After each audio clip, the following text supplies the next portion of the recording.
नुकतीच एक घटना सोशल मीडियाच्या माध्यमातून आपल्याला पाहायला मिळालेली आहे।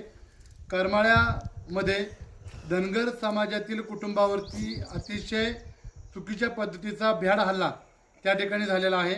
या भ्याड हल्ल्याचा मी हिंदू मातंग सेनेच्या वतीनं त्याचबरोबर शिवशाही व्यापारी संघ या राज्यव्यापी संघटनेच्या वतीनं तीव्र शब्दामध्ये निषेध व्यक्त करतो। याच्या पुढील काळामध्ये तर अशा प्रकारचे जर भ्याड हल्ले धनगर समाजावरती झाले तर हिंदू मातंग सेना कदापि या गोष्टी सहन करणार नाहीये।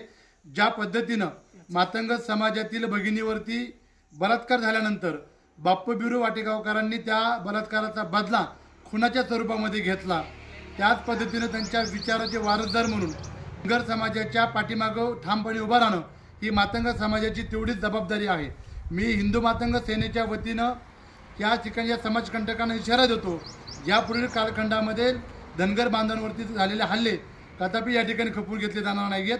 या राज्याचे मुख्यमंत्री आदरणीय देवेंद्र फडणवीस साहेबांना विनंती करण्यात येत आहे की आपण तात्काळ धनगर समाज बांधवांना शस्त्र परवाना देण्यासाठी संबंधित प्रशासनाला आदेश द्यावेत।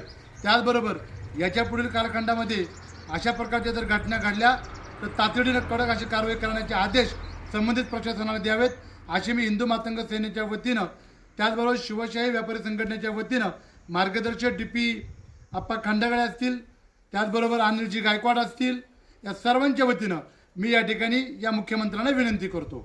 धन्यवाद। जय लवजी, जय शिवराय, जय भीम, जय मल्हार।